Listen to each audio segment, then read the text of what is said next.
Դիանա Գրիգորյանի վերջին զանգ սերիալում Յաննան սուշի է բերում Աննա Բագրատովնայի տուն, որտեղ նրան դիմավորում է միայն Դայակը, փոքրիկի հետ միասին։ Դայակն ասում է, որ Աննան տանը չէ եւ քիչ հետո կվերադառնա։ Յաննան նկատում է սեղանին դրված հեռախոսն ու ենթադրում, որ Աննան մոռացել է այն։ Հատկապես երբ գլխավոր նկարը Միքայելի լուսանկարն է։ Բայց Դայակը պատասխանում է, որ դա իր հեռախոսն է։ Յաննան շոկի մեջ է, տեսնելով Դայակի ու Միքայելի կապվածության աստիճանը։ Մերին ու Արամը վերադառնում են Մեղրամսից, միանգամից ներս խրվելով այն քաոսի մեջ, որում իրենց շրջապատն է։ Արամը հանդիպում է Հենրիին, պահանջելով բացատրել, թե որտեղ է իր հայրը եւ ինչ է պատահել Սոսի հետ։ Բայց Հենրիը իրոք ոչինչ չգիտի։ Նրանց խոսակցությունն արագ վերածվում է ծեծկրթուքի, որը ավարտվում է ոստիկանության միջամտությամբ եւ երկուսի ձերբակալմամբ։ Մերին էլ այս ընթացքում հանդիպում է Անգելինային, ով պատմում է իր հետ վերջին օրերին տեղի ունեցածը,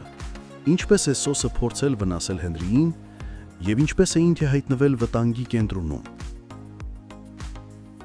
Սակայն հենց այդ պահին սրճարան է մտնում Էլիզը, որդեգրման ընթացք մեջ գտնվող փոքրիկ Ջոնի հետ։ Էլիզը անսպասելի հարձակմամբ սարսափելի խոսքեր է ասում Անգելինային, մեղադրելով, որ փորձում է խլել իր ամուսնուն եւ առաջարկում է փոխարենը զբաղվել իր կենսաբանական ծնողների որոնումով։ Ասում է, որ այդ հարցում նրան կարող է օգնել միայն Հենրին, ոչ մի այլ հարցում։ Էլիզը դուրս է գալիս սրճարանից, Անգելինային թողնելով շփոթության ու վախի մեջ։ Ինչպես ժամանակին Վիկտորիան վիրավորեց Աննային առանց բացատրության, այժմ նույնը Էլիզն է անում Անգելինային։ Նա չգիտի ինչ է արել եւ ինչու է Էլիզն այդպես արձագանքում։ Քաղաքի մյուս ծայրում նույն պահին Աննան այցելում է ծննդատունը, որտեղ տարիներ առաջ ծնվել էր իր աղջիկը։ Նա մտնում է արխիվի սենյակ, փորձելով գտնել ցանկացած հուշող փաստաթուղթ, եւ հենց այդտեղ նա հատնաբերում է մի փաստ, որն ամբողջովին ցնցում է նրան։ Այսպիսով, թե Աննան, թե Անգելինան հայտնվել են բախման ու բացահայտումների սահմանագծին։ Նրանք շոկի մեջ են շրջապատող մարդկանց պահվածքից, սակայն միակամանակ անհավանական մոտ ճշմարտության։ Հարգելի հետևորդներ, արդյոք Անգելինան կհանդիպի Հենրիին, եւ արդյոք Հենրին գոնե հիմա կասի ճշմարտությունը։ Գրեք մեկնաբանություն։ Հղի եք, ասեք հղի ենք։ Էս ինչ մի ներկայացում եք խաղում, իբր չգիտենք, հա ինչն է ձեր կտրուկ որոշումների պատճառը։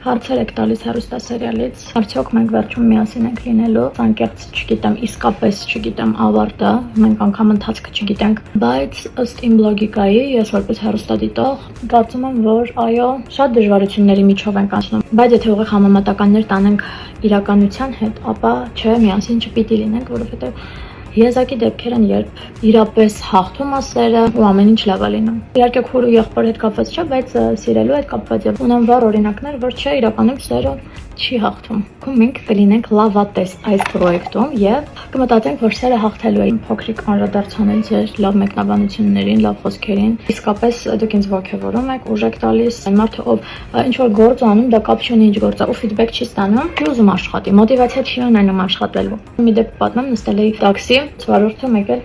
ստացի ռեակցիա բուրըն, վայ, Անգելինա 40 տարեկան մի մարդ։ Ելինը մեջ ճանաչում եմ, խոսում ենք սիրով լավ, բայց այդքան բուրըն ռեակցիա, Անգելինա, դու ես Ռոզա ջան, չեմ հավատում, sense դողացող ձեռքերով, ուրախ ու ես այդ ամեն ինչից sense իմ սիրտը լցվել էր։ Ես չէի հավատում, որ այդ իմ հետ է կատարվում, այդ մարդը չէր հավատում, որ ինձ է տեսել, ես էլ մտածում էի, ոնց կարա այս բուրըն ռեակցիան իմ մասին լինի։ Ես ուրեմն հասել եմ ինչ-որ կետի, հանգեց իր մամային ու իր մաման շատ ուղիղ համեմատական գծեր տանելով, ասաց, որ դար Ֆրունզիկ Մկրտչյանին եւ այդ ժամանակաշրջանի տաղանդավոր դերասանների խաղին շատ մոտ ենք, մեր անկեղծությամբ ես եւ Լևոնը։ Ինքան պարտավորեցնող էր այդ խոսքերը, վարդում ես իրանց տուն հրավիրեց, օրվա ընթացքում շատ անգամներ այն հետ պատահում, ու դա ինձ ուժ է տալիս, որ ես ավելի մեծ սիրով նկարվեմ ու աշխատեմ։ Ուրեմն թե երբ ավարտվելու պրոյեկտը, նախնական տվյալներով ավարտվելու է դեկտեմբերին, եթե դեռ թարմացումներ չկան, մեր պրոդյուսերի մոտ Իրականում, երբ որ ես մտածում եմ, որ մեր պրոյեկտն ավարտվելու է, ես շատ տխրում եմ։ Թվում է, թե այս ամբողջ ընթացքը երկար է ձգվում։ Մեկ-մեկ հոգնում եմ, մեկ-մեկ դժվար է, բայց այդ ամենին զուգահեռ ես շատ եմ սիրում իմ գործը։ Ամեն դժվարությանը զուգահեռ ես մեծ սիրով եմ գնում ու տանում։ Շատ են հարցերը իմ ու Լյովի ընկերանալու հետ կապված, միասին աշխատելու հետ կապված, արդյոք հեշտ է թե ոչ։ Շատ լավ ենք ընկերացել, շատ։ Իրականում ես դպրոցական տարիներից ի վեր միշտ ավելի հեշտ շփվել եմ տղաների հետ եւ ոչ աղջիկների։ Շատ դժվար է աղջիկների հետ, շատ, որովհետեւ աղջիկները միշտ կոնկուրենցիայի մեջ են, միշտ պայքարի մեջ են, ավելի հեշտ եմ ընկերանում տղաների հետ։ Դպրոցում էլ ես միշտ իմ շրջապատը ասենց պայքայինք, բայց ես տղաների հետ ավելի մտերիմ եի, ավելի ջերմ էի, իրենք ինձ քրոջ նման էին ընդունում։ Լևոնի հետ շատ հեշտ մտերմացանք, իր բնավորությունն էլ շատ լավն է, իմ բնավորությանը մոտ է, միասին շատ լավ ենք իրար հասկանում, աշխատում,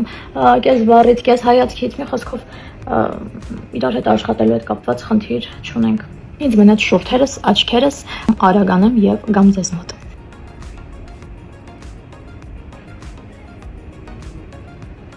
Այո, վերջ։ Այս պահին Լիլիթ եմ դարձել ու պատկերացնեք, եթե Լիլիթը երգեր Моя душа такая нежная, у колонны каскасвеш. Но он сказал, что нежная душа у меня, стерва. Սիրուն բաբը սтерվի։ Հենց նոր իմացա, որ մենք վերջում միասին չենք լինելու։ Տեսարան եմ անցնում, ձեր ամենասպասված տեսարանն եմ անցնում։ Սպասում եմ Լյովը գա, որ խաղանք։ Ինչքան եք սպասել դուք ես տեսանեն ժողովուրդ։ Շատ։ Փորձեմ լավ խաղում։ Ինձ լավ բաներ գրեք, ոգևորվեմ, որ լավ խաղամ։ Տեսեք աչքերս տակն արդեն ուռած կեսը նկարել ենք։ Так что սպասում եմ ձեր լավ խոսքերին։ Գնում ենք նկարահանման մեր տրիոն։ Լավ ենք անում ինչա։ Դու ինչ կասես։ Քայլում ենք։ Խոսում ենք։ Բայց տեսարանները դուրս չի եկել։ Ասում ենք սիրահարներին։ Հայդի։ Ես իրան կթողեմ։ Իհարկե Անգելինա դեպի։ Անգելինան նոմերը կմնա սիրահարների այգի։ Մելը տեսե։ Իսկ ես կգնամ Ես եմ Անգելինայի տուն։ Լավ կռիվ մի արեք, երկուստը ճիշտ է։ Հանգստացի փոքրիկ շարեն, քաշի արաբանց։ Ապի մեջ։ Հանգստացի մեջ։ Հանգստացի գնա չապատի։ Ապի, դարեք չասացե։ Ինքը բոլորը դիավատ բա։ Այո մնացել։ Բոլորը պատասխանը կստանա։ Տելը բայ։ Միատնայ կովա մի